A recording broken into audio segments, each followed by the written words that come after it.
Ok, bonjour à tous, ça va? Donc je m'appelle Alain Elaidi, je bosse chez GitHub. Alors je suis venu là déjà l'année dernière et l'année d'avant. Est-ce que des gens étaient là aussi? Un petit peu? Alors c'est pas exactement la même presse que les autres jours, que les autres années. C'est la suite.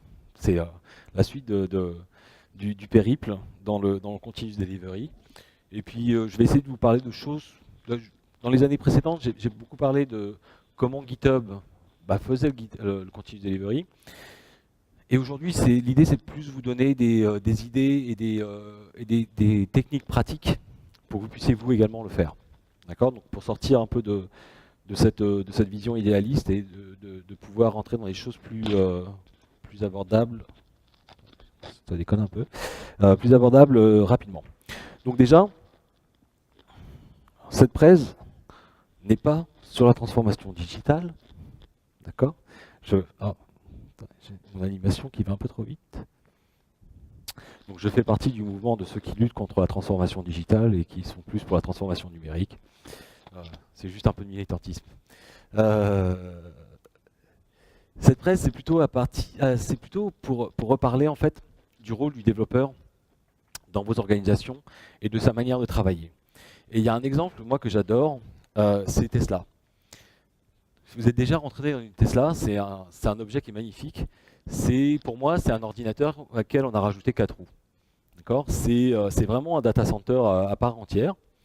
Et preuve en est, c'est que pendant l'ouragan Irma, ils ont été capables, pour les gens qui étaient en train d'essayer de partir de Floride et de fuir le cyclone, ils ont été capables de mettre à jour la machine, ils ont été capables de mettre à jour le firmware et tout le software qui était à l'intérieur pour donner 40% de batterie en plus à leurs utilisateurs. Vous imaginez, vous êtes sur une autoroute avec un cyclone qui arrive derrière, vous regardez la jauge, et tout d'un coup, paf, 40% en plus, ça détend. Hein, ça fait plaisir quand même. Euh, et vous imaginez, vous dites, et si je pouvais moi aussi faire plaisir à mes utilisateurs comme ça serait pas mal. Hein, ça donne envie. Et il y a quelqu'un qui s'est penché sur le cas de Tesla, sur leur capacité comme ça à faire de l'innovation et à délivrer ça rapidement. Et c'est ce que j'ai surligné en bleu là. Et ce qu'il disait, c'est que Tesla sait faire ça parce qu'ils ont une production de software maison qui est complètement intégrée. Complètement intégré, ça veut dire que le développeur dans l'usine, il parle au développeur qui travaille sur le logiciel qui est dans le tableau de bord. Vous voyez, c'est pas. Si vous regardez les constructeurs français, c'est des boîtes différentes qui font ça.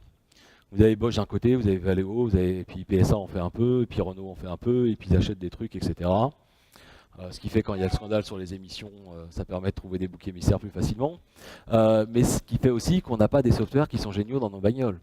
Hein, moi, j'ai acheté une voiture il y a 4 ans, j'ai toujours le même software qu'il y a 4 ans. Et je n'ai pas eu un seul update. Hein. Même mon GPS, il n'est pas updaté. Donc c'est catastrophique. Mais même l'écran, j'aimerais bien qu'il soit updaté des fois parce qu'il n'est pas génial.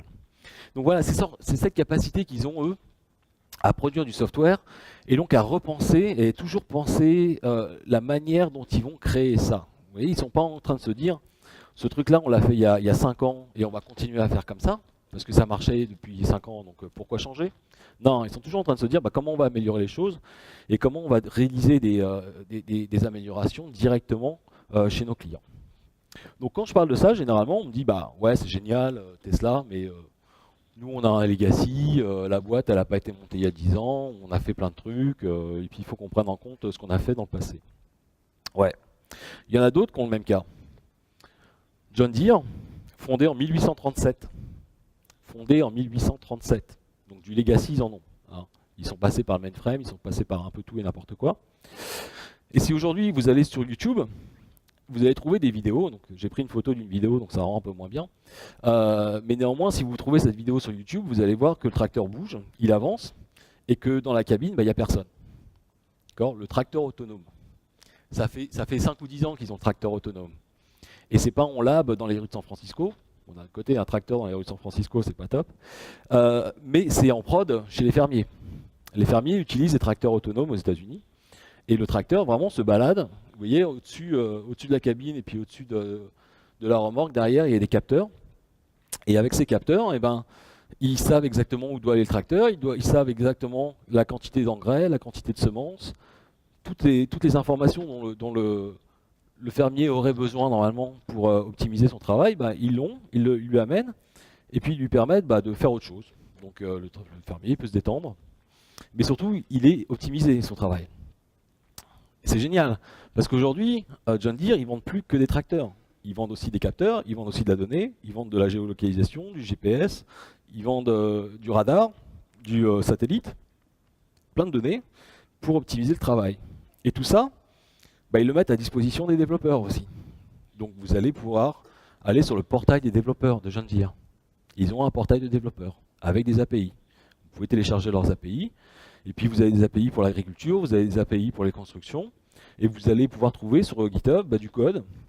Et il y a même du code d'un fermier qui a créé un asservissement entre ces deux tracteurs, entre la benne d'un côté et la moissonneuse-batteuse de l'autre, pour que tout ce qui est moissonné puisse aller directement dans la benne qui est synchronisée, qui suit son tracteur.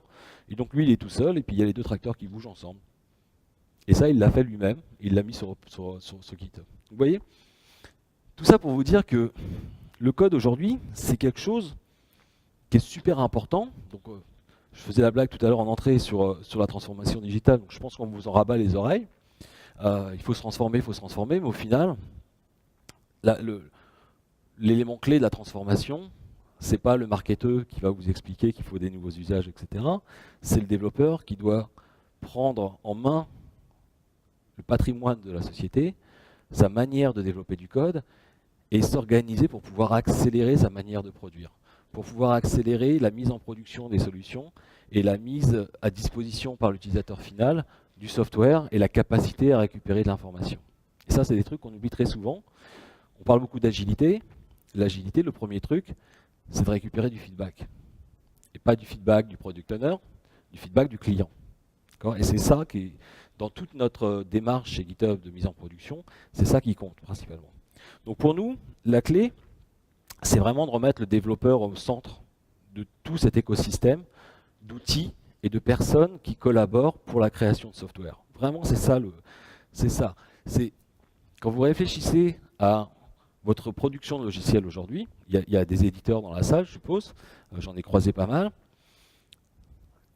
Pour moi, chez un éditeur ou chez un client final qui fait du software, le software, la brique de base pour créer du software, c'est le développeur.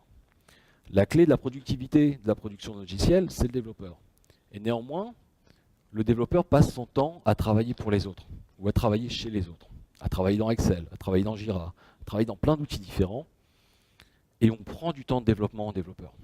On l'oblige à aller ailleurs, et il perd énormément de temps. Et nous, ce qu'on veut faire, c'est recentraliser tout ça, remettre le développeur au centre et dire, les autres, allez ici, allez le voir là, et en plus, vous allez avoir de la visibilité, et en plus, on va pouvoir accélérer sur les échanges entre les développeurs et les métiers. Donc c'est ce qu'on essaye de faire. Et pour ça, on a mis au point un concept qui s'appelle le ChatOps. Donc ça, c'était le slide de présentation de ma presse l'an dernier. Donc je vais faire un rapide résumé pour ceux qui n'y étaient pas. Le ChatOps, c'est faire des ops à travers un client. Chez GitHub, on a créé un robot, c'est Ubot, et c'est notre robot de ChatOps. Donc Ubot, c'est un projet open source, vous pouvez tous l'utiliser. Vous allez sur ubot.github.io. Vous allez pouvoir le télécharger, l'utiliser, l'installer chez vous. Et Ubot, c'est devenu notre employé numéro 1, donc on l'adore, puisque c'est lui qui fait tout chez nous. Tout se fait à travers Ubot. On n'accède jamais à un serveur, on n'accède jamais à un système. C'est toujours Ubot qui fait les choses pour nous. Et puis, il peut nous faire des trucs très utiles et moins utiles. Par exemple, là, ça c'est notre Slack. Donc par exemple, si je veux l'état d'un build, je peux aller dans Slack et puis demander à Ubot de me donner l'état d'un build. Je peux faire des trucs plus rigolos, je peux aller lui demander de me trouver des images, donc des images qui sont super utiles. Je peux lui demander de me trouver la map du Parc des Princes, je peux lui demander de me faire des gifs animés du PSG, je peux lui demander de me montrer les buts de PSGOM. Donc vous voyez, tout ça, il est capable de me le faire, mais il peut faire des trucs beaucoup plus sérieux également. Mais vraiment, tout passe par Ubot. Et notamment, c'est Ubot qui nous permet de faire nos déploiements en production. Donc un déploiement en production chez GitHub, on en fait, là vous voyez, c'était en mars. Donc en mars, sur la semaine du 29 mars, on avait fait 430 déploiements en prod. en prod sur github.com. GitHub.com, c'est à peu près entre le 50e et le 60e site web de la planète. C'est 50 millions de visiteurs par mois. Et on fait 80 déploiements par jour en prod. Donc, vous voyez, c'est assez important. Et notre mise en déploiement, c'est juste aller dans Slack et dire à Ubot, bah, je veux déployer telle branche vers mon environnement de production, et Ubot le fait pour nous. D'accord ? Il pousse le code, il fait toutes les vérifications, et puis quelques minutes plus tard, vous voyez ici, c'était 5 minutes plus tard, il revient vers nous, et il a déployé à peu près 800 serveurs en 5 minutes. Et nos utilisateurs ont une nouvelle version de GitHub en prod, et ils n'ont rien vu.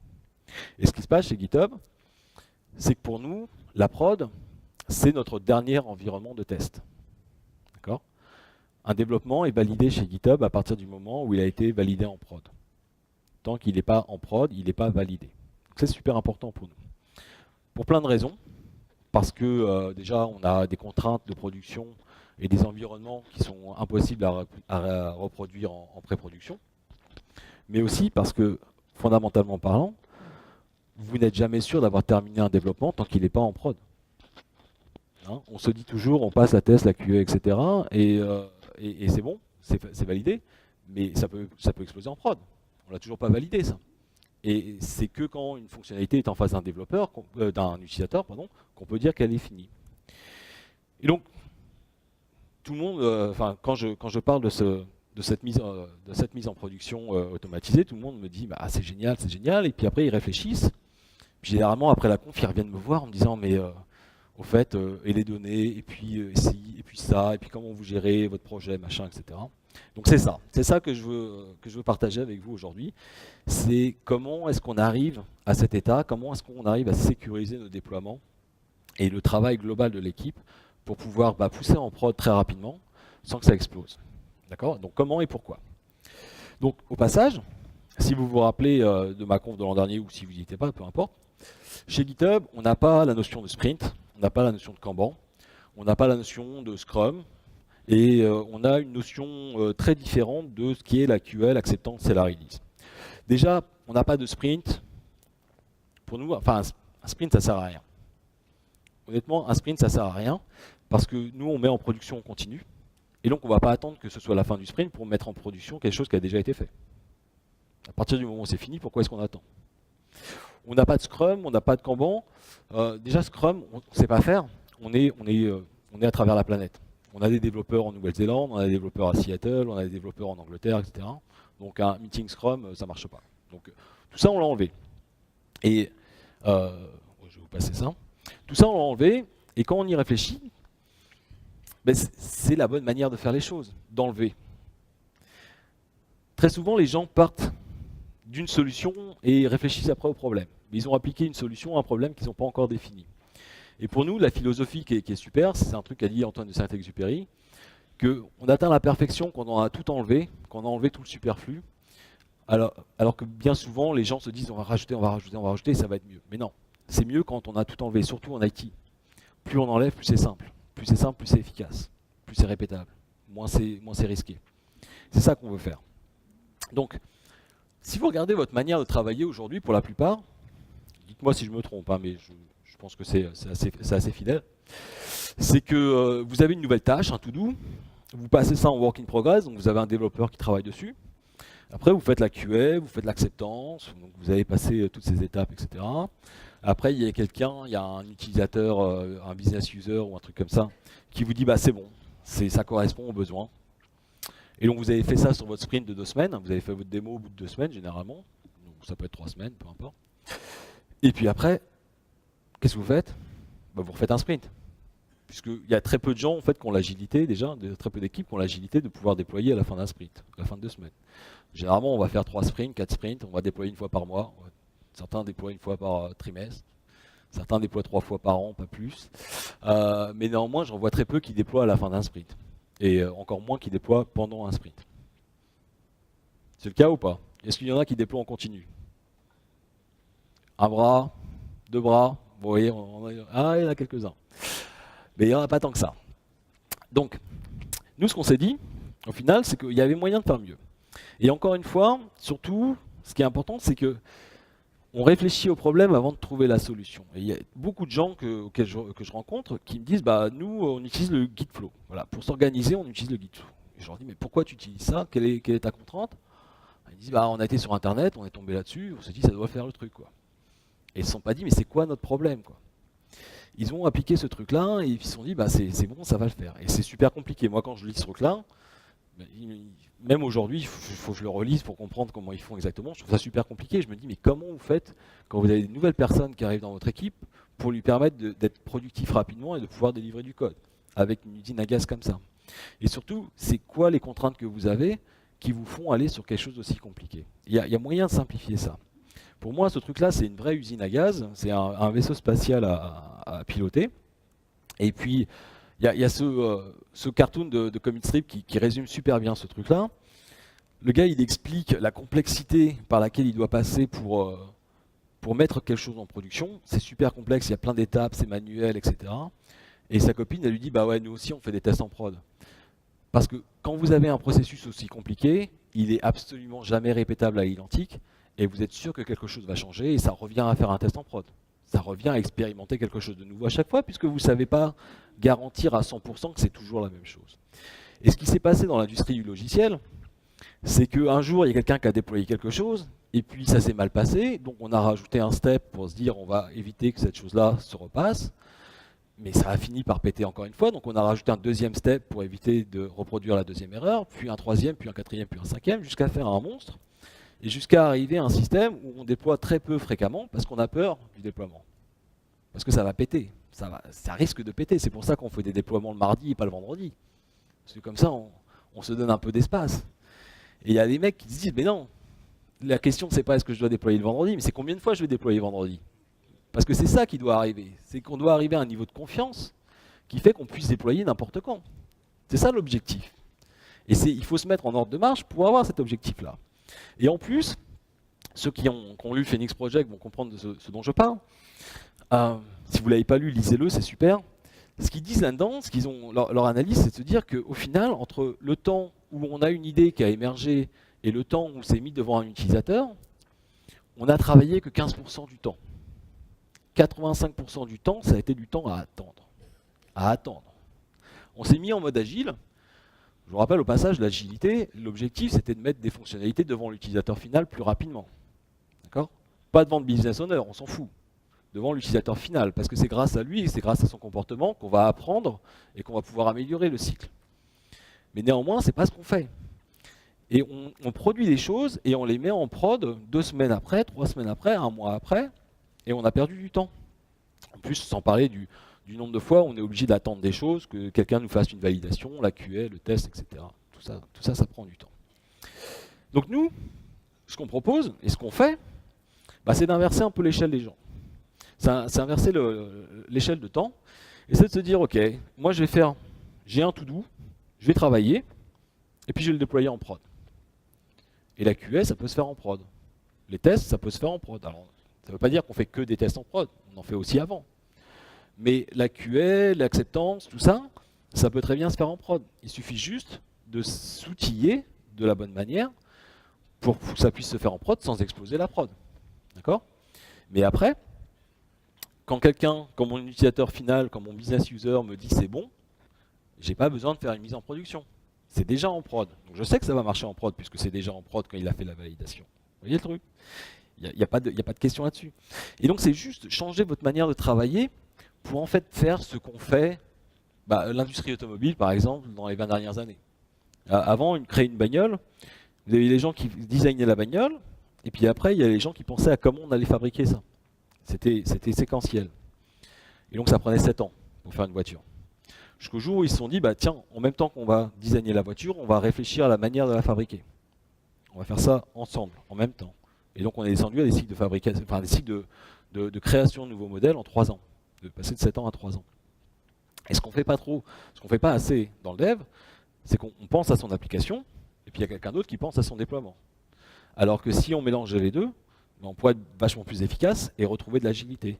Et pas retrouver de l'agilité dans le sens où on a un coach agile, retrouver de l'agilité en sens où depuis l'idée jusqu'à la mise en production, on a été agile à 100%. Pas juste sur un petit périmètre de rien du tout, parce que c'est ça, hein, la plupart du temps, c'est sur un périmètre de rien du tout. C'est revenir, en fait, l'idée c'est de revenir au concept de l'agilité de base. D'accord ? Au passage, quand on parle d'agilité de base, moi j'ai un petit dada, c'est quand vous revenez sur le manifeste agile, on vous dit de travailler sur les interactions et les humains avant de parler des process et des outils. Et tous ceux dans la salle, à mon avis, qui ont fait de l'agilité, ont d'abord installé un Jira et fait un process dedans. Et donc vous avez fait exactement l'inverse de ce qu'on vous avait dit de faire. Donc c'est ça dont on peut sortir. Donc comment est-ce qu'on peut faire cette mise en production d'une nouvelle fonctionnalité avant les tests, avant la QA, etc. Donc comment est-ce qu'on peut appuyer sur le bouton sans avoir l'impression qu'on va griller tout de suite après. Donc ça c'est l'objectif. Et griller tout de suite après, ça peut arriver. Vous voyez, c'est ce qu'on a essayé de enfin l'idée qu'on a essayé de supprimer de notre mindset, c'est de se dire que potentiellement, quel que soit notre système, c'est que ça peut quand même exploser. Et ça explose quand même. Vous pouvez faire des tests, des QA, etc. Vous pouvez tout faire. Ça va quand même exploser. Et l'objectif qu'il faut se donner, c'est pas de se dire d'arriver au zéro défaut, parce qu'on n'y arrivera pas. Ou le jour où il y aura zéro défaut, c'est que c'est un ordinateur qui aura programmé le code à notre place et que nous, on ne sera plus là. Donc ça, c'est plus notre problème. Il n'y aura jamais de zéro défaut. L'objectif, c'est de se dire, quel que soit le défaut que j'ai, en combien de temps j'arrive à récupérer? En combien de temps j'arrive à revenir en condition opérationnelle? De toute façon, ça va arriver. Quel que soit votre mode de déploiement, ça va arriver. Et avec votre processus de mise en déploiement tous les 3 mois, le temps que vous allez prendre pour revenir à un état normal va être beaucoup plus long. Et donc l'impact du bug sera beaucoup plus important. Ici, vous avez un exemple. Alors vous ne voyez pas trop la photo, mais la photo c'est moi. Ça c'est notre dashboard de production. Et donc quand un développeur pousse quelque chose en prod sur GitHub, il est censé aller dans ce dashboard-là pour suivre ce qui s'est passé. Parce qu'on lui donne les clés de la production, on lui donne les clés de la version qui est en prod sur GitHub, et derrière on lui demande d'aller voir ce qui se passe pour être sûr que son code ne fait pas de problème. Et donc moi j'ai eu le plaisir de faire exploser le truc. Alors ça c'est pas vu, c'était une erreur JavaScript, ça a été bien catché et tout ça. Mais bon, néanmoins, j'ai généré 3500 exceptions 3500 exceptions à la seconde en prod sur github.com. Mais vous voyez, ça s'est passé à 11h55, à midi 20, ça avait disparu. 25 minutes. 25 minutes sur quelques millions d'utilisateurs et puis des centaines de serveurs derrière. Et c'était un non-événement chez nous. Il n'y a pas eu de crise, on m'a pas viré, je suis encore là. Mais c'est juste que c'est normal, ça arrive, c'est pas un problème. Et on sait récupérer ça très très rapidement. Alors, ce qui s'est passé aussi ici, c'est que bon, moi j'y étais un peu à la hussarde, j'ai pas respecté toutes les règles, etc. C'est pour ça que ça a explosé. Parce qu'on a pas mal de choses pour prévenir ça. Au final, ça arrive chez GitHub, mais ça arrive pas si souvent que ça. Déjà, ce qu'on a, pour se prémunir de ça, c'est la notion de code review. C'est la notion de pull request et la notion de code review. Donc, je ne sais pas si vous le faites, si c'est des choses que vous faites en interne. Mais il y a plein de manières de faire des code reviews, il y a plein de manières de gérer ça bien et ou très mal. Donc c'est pas souvent, il y a plein d'expériences qui ne sont pas super positives sur la code review, parce que c'est une discipline, c'est une pratique, ça nécessite de se donner des règles et que l'équipe entière adhère à ce projet. Mais derrière, la code review, c'est vraiment ce qui va vous faire gagner énormément en termes de qualité, d'une part. Donc on va pouvoir capturer énormément de problèmes potentiels sur les environnements de production. Mais aussi, on va permettre à tout le monde de gagner en compétences. L'idée d'une code review, d'une bonne code review, c'est une code review qui soit partagée par l'ensemble de l'équipe. Ce n'est pas juste le chef ou l'expert ou le senior qui va aller revoir le code de tout le monde et qui va donner des bons points, etc. L'idée, c'est que ce soit le senior qui revoit le code du junior, que le junior revoit le code du senior, et que entre seniors, tout le monde se revoit son code. D'accord ? Parce que comme ça, on apprend plein de choses. En regardant le code d'un autre, on apprend des patterns qu'on ne connaissait pas. Et puis on peut aussi suggérer des choses que l'autre ne connaissait pas. Donc en termes de compétences de développement pur et dur, tout le monde va s'améliorer grâce à ça. Et puis aussi, ça permet à ce que tout le monde connaisse la code base complète. On n'est pas tous dans notre silo, moi j'ai fait cette partie-là, toi tu as fait cette partie-là, etc. En ça, on améliore ce qu'on appelle le truck factor. Quelqu'un connaît le truck factor? Le truck factor, c'est la quantité de membres de votre équipe qui peuvent passer sur un camion avant que votre projet soit impacté. Plus vous en avez, mieux c'est. D'accord? Parce que ça veut dire que les gens sont plus interchangeables et puis on peut récupérer des choses plus facilement. Et c'est un vrai, vous pouvez chercher ça dans Wikipédia, ça existe, le truck factor. Donc ça c'est super important. La code review, c'est ce qui va vraiment donner de l'amélioration à l'ensemble des équipes. Et puis, Il y a de l'automatisation aussi. Donc l'automatisation, c'est quelque chose de très important, c'est analyser le code et remonter de l'information. Remonter de l'information au développeur, toujours dans la pull request, donc à travers des tests automatisés, des choses comme ça. En l'occurrence, moi, quand j'ai fait péter GitHub.com, tout n'était pas vert. J'avais des systèmes qui me remontaient des trucs rouges. Puis j'avais été voir, et puis je me suis dit, ça n'a rien à voir avec moi, c'est quelqu'un d'autre qui a fait péter le truc, etc. Et en fait, c'était moi qui avais ouvert le scope d'un fichier qui ouvrait un bug. J'avais pas écrit le bug, mais j'avais rendu le bug accessible à tout le monde, en fait. Bon, c'était quand même moi. Et donc j'aurais dû respecter ce feu rouge. Et je trouve qu'il était optionnel. Vous voyez, j'ai des feux rouges qui sont obligatoires et puis des feux rouges qui sont optionnels. Si j'avais respecté ça, si j'étais plus exigeant, j'aurais pas eu de problème. Donc ça, c'est super important. Je vais vous passer ça, c'est peut-être pas très utile vu qu'on est un peu en retard. Et après donc, ce que je vous disais, c'est qu'on a des frameworks et des outils qui nous permettent d'embarquer dans notre système le processus de mise en production et cette agilité de notre code en production. Donc le premier qu'on a, c'est un truc qui s'appelle Flipper.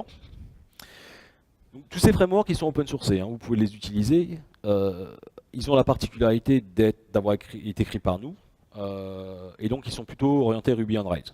Mais il y a toujours des déclinaisons et des équivalences dans les autres langages. Donc, quelle que soit votre plateforme, vous pouvez aller là-dessus. Donc, le premier truc qu'on utilise, c'est Flipper. Flipper, c'est ce qui nous permet de faire du feature toggle. Feature toggle, c'est comme un if dans votre code. Et puis, le code que j'ai mis en production, il peut être caché. Et il n'y a que le développeur qui va le voir. Et le développeur, il va pouvoir se l'ouvrir à lui. Donc, on a une interface à part dans Flipper qui permet de dire, voilà, telle feature, c'est telle personne qui peut y accéder, ou tel groupe de personnes, ou les personnes qui ont tel et tel critère. Et donc comme ça nous permet de mettre ça en face d'un utilisateur qui va pouvoir le regarder et qui va pouvoir dire ouais c'est bon, ou je te suggère de faire ça, etc., etc. Et donc chaque fonctionnalité que vous voyez sur GitHub, à un moment donné, n'a été ouverte qu'à nous, qu'aux employés, et on a pu faire cette séance de feedback entre nous. Alors nous on a l'avantage d'être à la fois le métier et puis les développeurs. On fait les deux, puisque c'est un outil de développeur pour développeurs.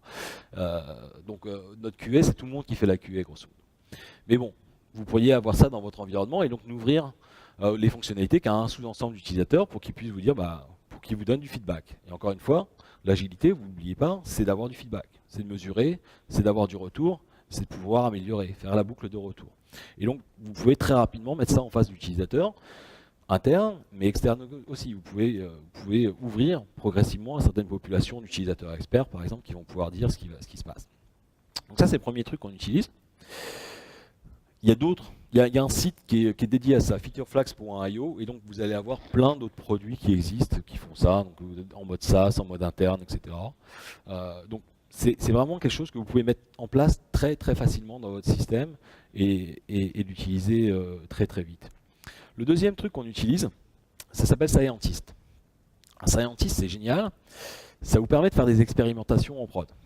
Donc l'idée, c'est, je vais faire un refactoring d'un code, et je ne sais pas s'il va être mieux, s'il va être stable, s'il donne les mêmes résultats. Est-ce que ce que je vais écrire en base de données, ça sera la même chose ou pas? C'est très souvent ce qu'on me dit, ah ouais, mais la stabilité de la base, la cohérence des données, etc.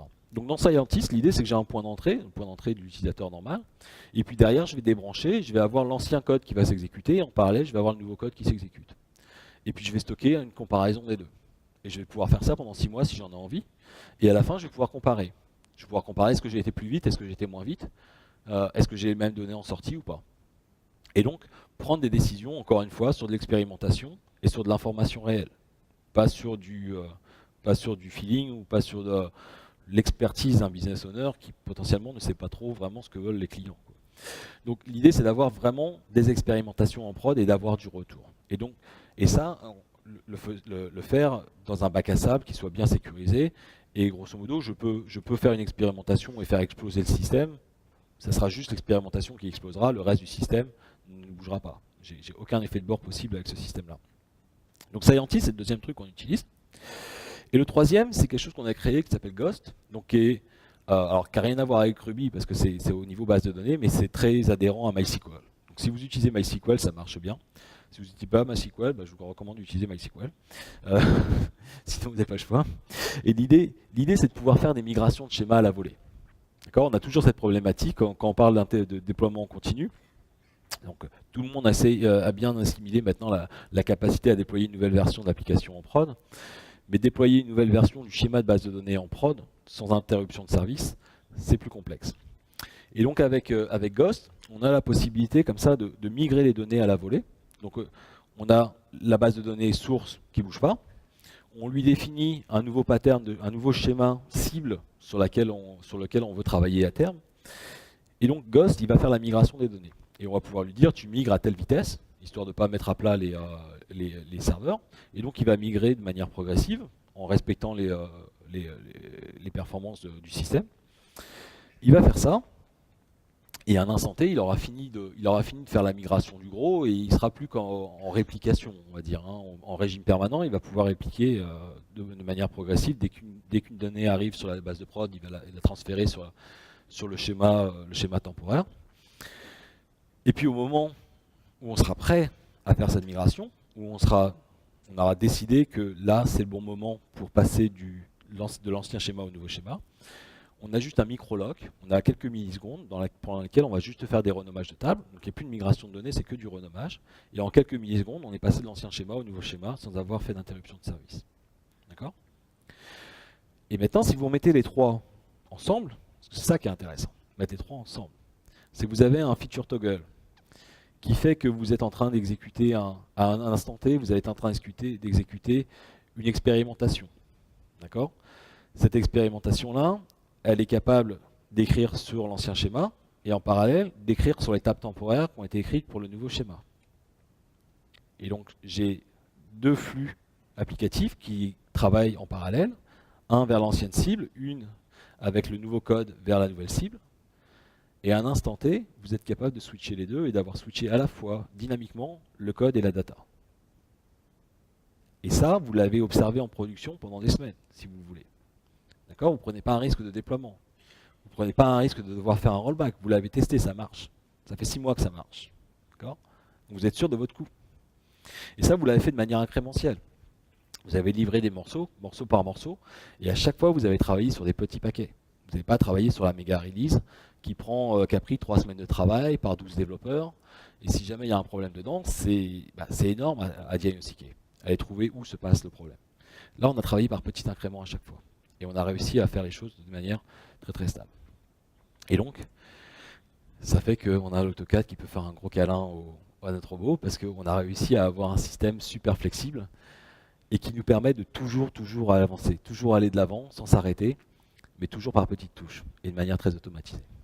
Et tout ça, je vous le promets, c'est pas de la science-fiction, vous pouvez le faire. Tout le monde peut le faire. Moi, il y a plein de boîtes, des petites boîtes, qui font ça aujourd'hui, et l'idée, c'est que vous n'avez pas plus de risques, vous diminuez le risque. En passant en production plus rapidement, vous diminuez le risque parce que vous travaillez que par petits paquets, très rapidement, vous avez l'agilité en permanence. Quelque chose que vous faites en permanence, vous n'y pensez plus. Hein, quand vous conduisez, vous ne pensez pas, ah, tiens, il faut que je tourne le volant ici, ah, il faut que je tourne encore le volant, je tourne encore le volant. Non, c'est devenu instinctif. Ben là, c'est la mise en production qui devient instinctive, et vous avez en permanence une observation de votre système, et vous apprenez en permanence de ce qui se passe. Voilà. Est-ce que vous avez des questions ?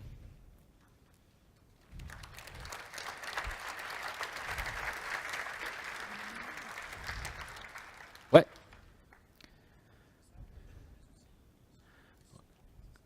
Les deux premiers outils, Flipper et Scientist, ils sont sur Ruby. Mais Flipper, il y a plein d'autres frameworks de feature toggling qui existent. Et Scientist, il y a plein d'implémentations qui ont été faites par d'autres, donc qui ont réimplémenté le même concept dans d'autres langages. Donc par exemple pour Node, tu l'as, et pour plein d'autres softwares, tu l'as aussi. Ouais. Ouais.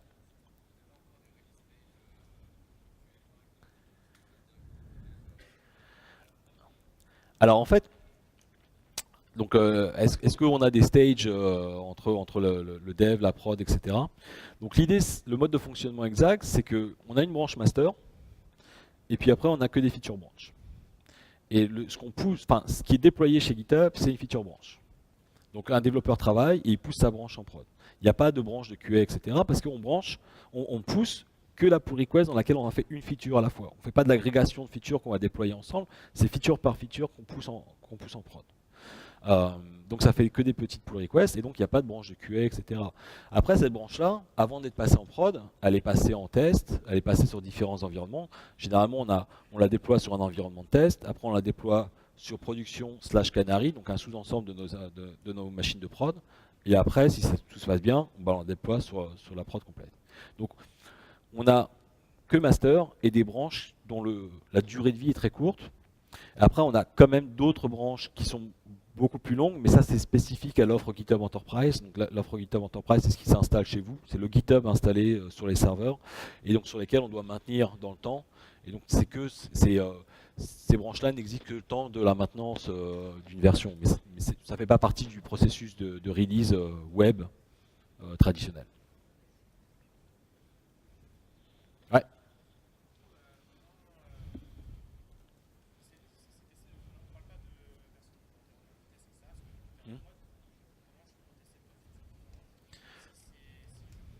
Ouais. Comment je fais pour tester deux features différentes en prod? Eh ben, je fais pas. C'est l'un après l'autre.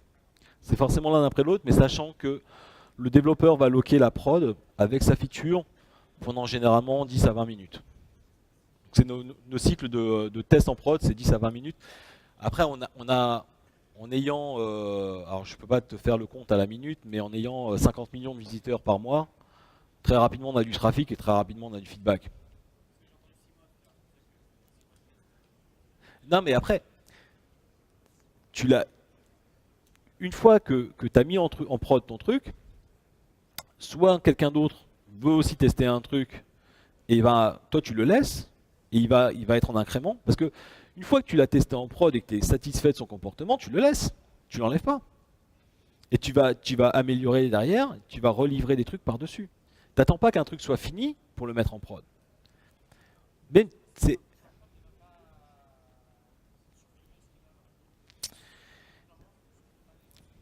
Non, tu vas le refaire par-dessus. Tu n'enlèves pas les autres features. C'est le développeur qui pousse son truc en prod qui va décider de c'est stable, je le laisse, même si c'est pas fini. De toute façon, les autres ne le voient pas. Je peux le laisser. À partir du moment où c'est stable, je le laisse. Et je vais reconstruire par-dessus, je referai une livraison qui sera incrémentale par-dessus. Et le prochain, qui a besoin de tester une feature, bah lui, il va livrer par-dessus ça.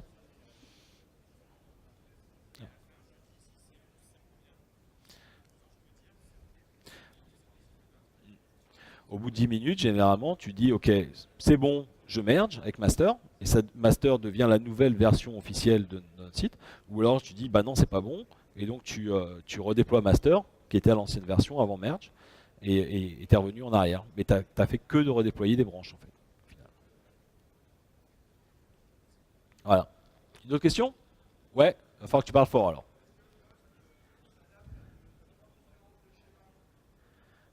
Est-ce que Ghost s'adapte à des différences de schéma?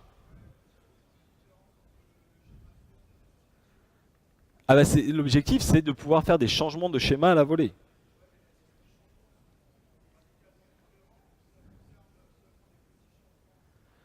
Tu, Alors ça dépend de ce que tu appelles radical, mais tu peux faire des changements de structure conséquents, donc des nouvelles tables, de passer d'une table à 32 tables avec des contraintes différentes, avec des relations, des intégrités différentes, etc. Tu peux faire, tu as beaucoup de souplesse. Tu peux changer beaucoup de choses. Peut-être pas tout, mais beaucoup. Après si tu changes tout, c'est qu'il y a un problème. Peut-être que tu peux passer par incrément aussi. C'est peut-être pas le Big Bang, enfin, tu vois, tu peux peut-être passer en quelques phases. Ouais. Bah, en fait, on écrit dans l'ancien système. Donc, comment se passent les écritures pendant la phase de migration avec Ghost? On continue à écrire dans l'ancien système et Ghost détecte les écritures dans l'ancien système, applique la transformation pour écrire dans les nouvelles tables temporaires qui ont été créées. Et donc, en fait, on multiplie les écritures, on les double schématiquement pour avoir la donnée à la fois dans l'ancien système et dans le nouveau système. Et donc, encore une fois qu'on a migré tout, on est juste en réplication en temps réel des nouvelles datas. Et donc on a le choix de faire la bascule à n'importe quel moment. Mais on a les écritures qui se font dans les deux systèmes. C'est pour ça que la bascule finale, elle est très rapide, puisqu'on a fait les écritures des deux côtés déjà. Elles sont déjà faites. Ouais,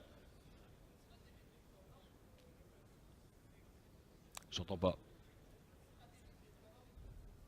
Du code source? Non, bah quand on déploie le code source, en fait, on déploie sur des machines, des nouvelles machines, en fait. On provisionne des machines à la volée, on a des pools de machines, et donc on va reprovisionner des nouvelles machines, et avec, on manage, notre outil déploiement manage les load balancers en entrée, et c'est eux qui après permettent de faire la redirection vers les machines qui ont été nouvellement provisionnées. Donc on est sur un système d'infrastructure immutable. Donc on ne change pas une machine, on crée une nouvelle machine, tout le temps.